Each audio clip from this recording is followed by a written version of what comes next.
morning. So we're back to our next session of Kneevember, looking after your knees for 30 days. This morning we're going to talk about calf tension. So the muscles that run up the back of the leg here from your heel bone into your Achilles and then into your calf muscles. And the reason why your calf muscles are important, or one of the reasons why they're important, is they're massively involved in your gait cycle, so walking, running, etc. So how you get about, how you get up and down stairs. They're quite a big, I call them big, but they're quite powerful. You know, Achilles is one of the biggest tendon in your body. There's a lot of power there. Your ability to push off when you walk or run or spring comes from all of this down the back here. I'm not getting into feet today, but one of the reasons why the calves don't function as well as they can, or they get tight or overworked or overused, is because our feet are constantly in shoes and we're not mobilising and strengthening the foot. So the calf has a lot more work to do. Coupled with the fact that we spend a lot of time sitting or wearing a heel, the calf and the tissues down this lower part of the leg here particularly get quite tight. So this again is a test to see how restricted you are in your calf, and then it's also the solution as well. So this is a half dome. As you can see, it doesn't need to be something like this. All you need to do is roll up a towel, but your towel wants to be rolled very tightly. And in fact, I've got a towel here. I'll just demonstrate that for you, and then you're not kind of wondering what I'm talking about. So as you can see, this is a bath towel that's just come out of my washing. So while I'm not teaching you lot or anybody, I am obviously doing my washing at home. Right, so you want to roll it up quite tightly because it will deform when you stand on it. Like so. So ball of the foot on the top of the towel, and then we're stepping forward with the other foot. And I'm just going to use the half dome to demonstrate that a little bit easier, rather than you watching my foot kind of squish into the towel. But the towel wants to be rolled up nice and tight so that you've got, it doesn't deform and squash too much when you press your foot on it, okay? But if you are testing your left foot, you come to the right edge of the dome, or the towel. The ball of the foot goes right on the top. Unless you've got a teeny tiny foot, you want the ball of your foot right on top of the apex of the whatever it is, towel or dome. And then with the other foot, keeping the heel down, so this heel stays down, the other foot is going to take a step forward. And you're just going to stick the landing, so to speak. In other words, I've just taken a step forward and stopped. And then you're going to see what's what, right? So for some people, they will only get to here, and then their calf and Achilles won't let them get any further. It's that tight down the back of the leg. I'll show you on the other side. It's that tight down the back of the leg that they're unable to even take a step forward. Some people, when they take a step forward, they'll step forward, but they'll stick the butt out. And that's their body's way of taking the tension out of the back of the leg. So cheat. It's your body's way of cheating. Your body's clever. It will find a way to do the things that you ask it to do. The other things that might happen are you step forward and you kind of off balance. Another thing to check in with is once you step forward, can you relax your kneecap on this side?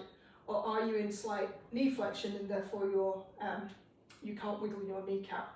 So that kneecaps came day 2 and day 3. Yeah, so go back to that if you need to. But you should be able to release your kneecap. So you're stepping forward, sticking the landing and staying upright and balanced, and that becomes your calf stretch. And what you're essentially doing, if you like, is lengthening the tissues down the back of the leg. That's the purpose of it. And the reason why is because when you go to take a step, your heel needs to stay down long enough with the leg that's behind you so that you can use your hamstrings and your glutes to push off. And they can only do that assuming that your thigh has gone behind your pelvis. So that action. My thigh moving behind my pelvis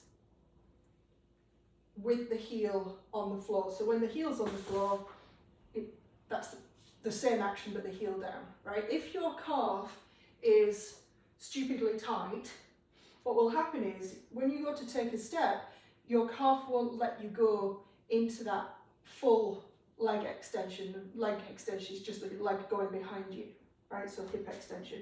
So your leg won't let you go there, calf won't let you go there. So instead you'll have this early heel rise. So it looks, my foot has gone behind my body. It's back there somewhere. But as you can see, my thigh hasn't. So I'm not engaging the hamstrings and the glutes in order to push off.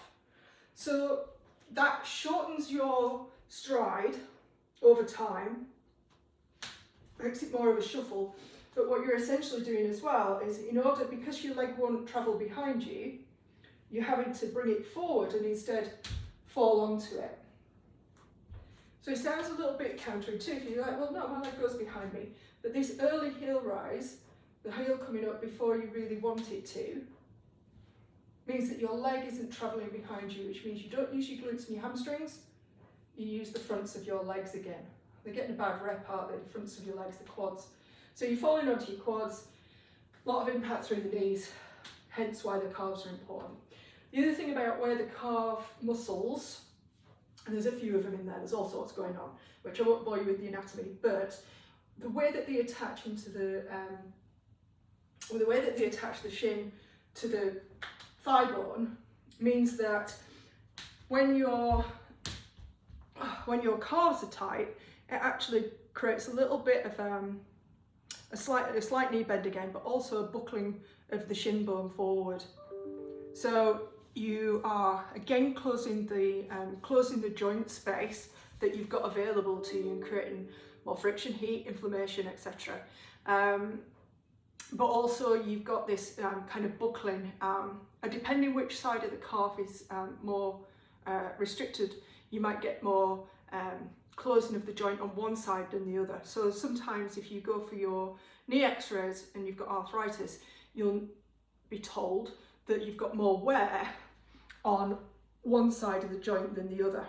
And that's because you've got different muscle groups exerting a different load or force through the joint and closing one side off more than the other.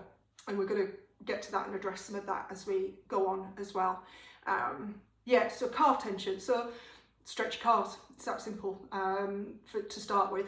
And we'll get to sort of feet and shoes and all the rest of it as we go along. I'll see you tomorrow.